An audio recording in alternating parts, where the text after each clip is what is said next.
Man on a mission. Parang ganun. Pagka naka-on na. May gigil. Yung lakad niya, man with purpose. Tapos makulit din, Bo. Parang tayo. Makulit din siya. So overall, if we will go back ba to New York, definitely for business, not for pleasure. Hindi kayo. Yeah. Hindi, Tol. Hindi ko Hindi ko makita yun. Ang pleasure lang doon, we had the pleasure of meeting all the characters that nakikita natin sa mga vlogs. The pleasure of having the hospitality ni Vu. Kumpare, kay Tyler, he's such a nice guy. Very accommodating siya.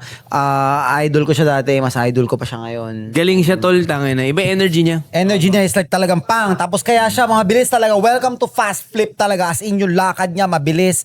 Tara, let's go here. Done. Wala nang intro-intro. Bang. Talaga. Tsaka malikot din siya mag-isip, Bo. Parang pag may gusto siyang gawin, ganito gagawin natin. Pa, tira ADHD na. din. Ano siya? Oo, gagi, Bo. Iba siya, pare. Man on a mission. Parang ganun. Pagka naka-on na. May gigil. Yung lakad niya, man with purpose. Tapos makulit din, Bo. Parang tayo. Makulit din siya. Parang Hindi na pipirme. No joke, pare. Iba yung dating niya. Lakas dating niya, Tol. Ganun siya. Parang cholo, mga ganun siya. Parang tas nag-dandil hoodie, sure. Suot ng ganito, yes. Shout out ng ganito, fine. Di ba? G-Walk Parang game. G-Walk tayo, go. Parang G-Walk speaking. Butsa 1M oh. Happy 1M. Happy 1M. Ano? Happy 1M. Happy 1M. Paring G. Organic yun. Facebook. Ayos. Organic.